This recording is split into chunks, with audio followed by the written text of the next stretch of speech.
दोस्तों, क्या आप जानते हैं बुध हमारे सोलर सिस्टम का सबसे छोटा ग्रह है और हर एक बीतते दिन के साथ ये और ज्यादा छोटा होता जा रहा है।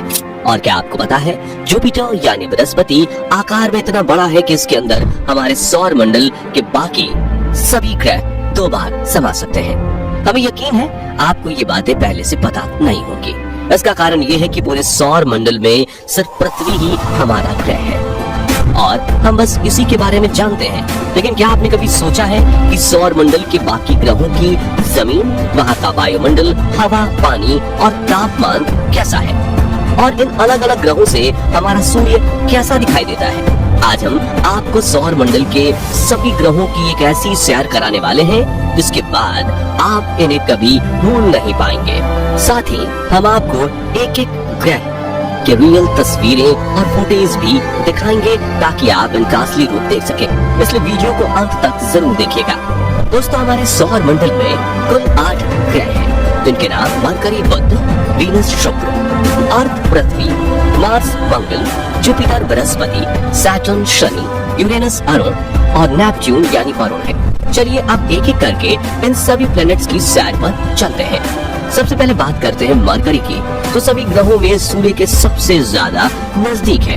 मरकरी सूर्य से सिर्फ 58 मिलियन किलोमीटर दूर है और इसका अपना कोई वायुमंडल नहीं है। इसकी सतह चांद की तरह गड्ढों से भरी हुई है और ये कोई ऐसे वैसे मामूली गड्ढे नहीं है, बल्कि उनका पिंड और धूमकेतु के गिरने से बने हैं। ये गड्ढे आकार में कई किलोमीटर तक लंबे और चौड़े गहरे भी हैं।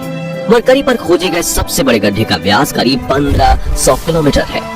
कोई वायुमंडल न होने की वजह से यहाँ दिन में तापमान 450 डिग्री सेल्सियस तक पहुँच जाता है, जबकि रात के समय -180 डिग्री को क्रॉस कर जाता है। इसलिए इस ग्रह पर इंसानों का ठहरना बिल्कुल नामुमकिन है। आकार में ये ग्रह हमारी पृथ्वी का 40% ही है। और इतना ही नहीं, हर एक बीतते दिन के साथ ये श्रिंक होकर और भी छोटा होता जा रहा है। वैज्ञानिक बताते हैं कि पिछले करीब 4 बिलियन सालों में ये ग्रह 14 किलोमीटर घट चुका है और इसके घटने की वजह है रात को पड़ने वाली सर्दी। हैरानी की बात यह है कि सूर्य के सबसे ज्यादा नजदीक होते हुए भी ये सौर मंडल का सबसे गर्म प्लेनेट नहीं है। चलिए अब चलते हैं हमारे सोलर सिस्टम के दूसरे ग्रह शुक्र यानी वीनस की तरफ, जो सूर्य से 108.2 मिलियन किलोमीटर दूर है।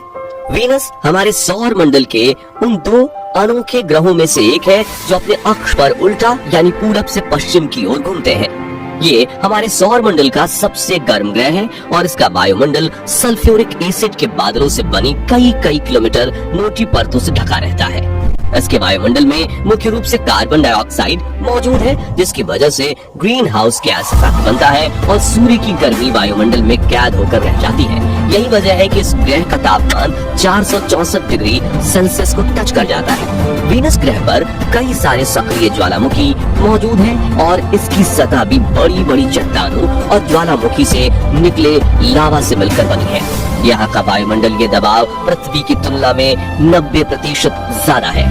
इसका मतलब ये है कि यहाँ पर चलना हमें ऐसा महसूस होगा जैसे हम समुद्र के कई किलोमीटर नीचे चल रहे हों।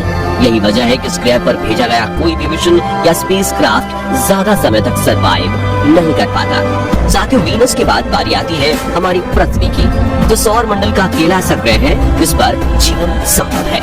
क्योंकि हम अपनी पृथ्वी के बारे में सब कुछ पहले से ही जानते हैं, इसलिए चलिए इसकी बात हम नहीं करते। तो पृथ्वी के बाद बारी आती है मंगल यानी मार्स की। इस प्लेनेट की सतह और मिट्टी लाल रंग की है और स्पेस से देखने पर ये लाल रंग की गेंद के जैसा नजर आता है, इसलिए इसे रेड प्लेनेट भी कहते हैं। पृथ्वी के बाद मंगल ही एक ऐसा ग्रह है जिस पर हम इंसानों को जीवन के पनपने की सबसे ज्यादा उम्मीद है। यहाँ की जमीन में आयरन की मात्रा बहुत अधिक है और यही इसकी धूल और मिट्टी में भी पाया जाता है। यहाँ का वायुमंडल पतला और ठंडा है, जिसके चलते इसकी सतह पर पानी ज्यादा देर तक लिक्विड फॉर्म में नहीं रह पाता। मंगल पर धूल भरी आंधी और तूफान आना आम बात है। सूर्य से करीब 228 मिलियन किलोमीटर दूर होने की वजह से यहाँ का औसत तापमान -55 डिग्री सेल्सियस रहता है, जबकि इसका मैक्सिमम टेम्परेचर सिर्फ 30 डिग्री सेल्सियस तक ही पहुँच पाता है। यहाँ की सतह हमारे पृथ्वी के चट्टानी और रेगिस्तानी इलाकों से काफी मिलती जुलती है। वैज्ञानिकों का अनुमान है कि शायद एक समय मंगल ग्रह पर जीवन रहा होगा। दोस्तों, मंगल के बाद अब नंबर आता है बृहस्पति यानी जुपिटर ग्रह का, जो कि हमारे सोलर सिस्टम का सबसे बड़ा ग्रह है। इसके आकार का अंदाजा आप इसी बात से लगा सकते हैं कि इसके अंदर 1300 पृथ्वी समा सकती है। जुपिटर एक गैस जायंट है, जिसका मतलब है कि ये कोई ठोस सतह वाला ग्रह नहीं है, और ये ग्रह सिर्फ गैस है और उसमें मौजूद तरल से मिलकर बना हुआ है। जुपिटर का वायुमंडल मुख्य रूप से हाइड्रोजन और हीलियम गैस से बना है, लेकिन इसमें कुछ मात्रा में अमोनिया और मीथेन भी शामिल है। करीब से जुपिटर बेहद खूबसूरत और रंगीन दिखने वाला बादलों जैसा नजर आता है, लेकिन आप इनकी सुंदरता पर मत जाइएगा, क्योंकि इन बादलों में आप एक सेकंड भी जिंदा नहीं रह पाएंगे। खैर, चलिए आगे बढ़ते हैं अगले ग्रह की ओर, जिसे हम सैटर्न और शनि के नाम से जानते हैं। शनि ग्रह का ख्याल मन में आते ही सबसे पहले हमारा ध्यान इसकी बड़ी बड़ी रिंग्स पर जाता है। आपको बता दें कि ये छल्ले बर्फ के छोटे छोटे कणों और चट्टान के टुकड़ों से मिलकर बने हैं। जुपिटर की तरह ही शनि भी एक गैस जायंट है, यानी इसकी भी कोई ठोस सतह नहीं है, और इसका वायुमंडल 75% हाइड्रोजन, 25% हीलियम और मीथेन व पानी के बर्फ जैसे अन्य पदार्थों के अंश से मिलकर बना है। जुपिटर के बाद शनि हमारे सौर मंडल का दूसरा सबसे बड़ा ग्रह है। पृथ्वी से अगर इसकी तुलना की जाए तो इसका व्यास 10 गुना ज्यादा है। शनि के बहुत सारे चंद्रमा हैं। अब तक इसके 80 से ज्यादा चंद्रमा खोजे जा चुके हैं, और वैज्ञानिकों की खोज अभी भी जारी है।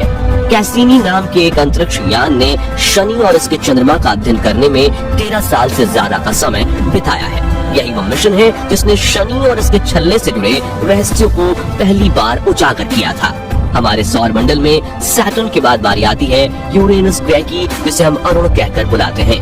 वीनस के बाद यूरेनस ही एक ऐसा ग्रह है जो अपनी दूरी पर पूरब से पश्चिम दिशा में घूमता है। ये हमारे सोलर सिस्टम का सबसे ठंडा ग्रह है, जिसके चलते इसे आइस जायंट भी कहा जाता है। इस ग्रह का तापमान -224 डिग्री सेल्सियस तक नीचे चला जाता है। यूरेनस का वायुमंडल 83% हाइड्रोजन और 15% हीलियम से मिलकर बना है। इसके अंदर थोड़ी बहुत मात्रा में मीथेन, पानी और अमोनिया के अंश भी मौजूद हैं। यूरेनस का आकार हमारे पृथ्वी से लगभग 4 गुना बड़ा है। शनि की तरह यूरेनस का भी अपना एक रिंग सिस्टम है, हालांकि ये शनि के जितना प्रसिद्ध नहीं है, और बहुत कम लोग इसके बारे में जानते हैं। इन छल्लों की खोज पहली बार 1977 में की गई थी, और फिर बाद में साल 1986 के दौरान वॉयेजर 2 अंतरिक्ष यान द्वारा इसकी पुष्टि भी की गई। तो चलिए इस सफर में आगे बढ़ते हुए हम बात करते हैं हमारे सौर मंडल के 8वें यानी आखिरी ग्रह नेपच्यून, जिसे वरुण कहा जाता है, इसके बारे में। यूरेनस की तरह नेपच्यून का भी अपना एक रिंग सिस्टम है, और अब तक इसकी 5 रिंग्स को खोजा जा चुका है। व्यास की दृष्टि से देखें तो ये हमारे सोलर सिस्टम का चौथा सबसे बड़ा ग्रह है। नेपच्यून का वायुमंडल 72% हाइड्रोजन, 25% हीलियम और थोड़ी बहुत मीथेन गैस से मिलकर बना है। आकार की बात करें तो ये पृथ्वी से लगभग 4 गुना बड़ा है, और ये भी एक आइस जायंट है। इसकी वजह यह है कि इसका एवरेज टेम्परेचर -200 डिग्री सेल्सियस के आसपास रहता है। जैसा कि हमने बताया, यह हमारे सौर मंडल का आखिरी ग्रह है, जिसके चलते सूर्य से इसकी दूरी 4.495 बिलियन किलोमीटर है। साथ ही हमारी पृथ्वी से भी ये 4.3 बिलियन किलोमीटर दूर है।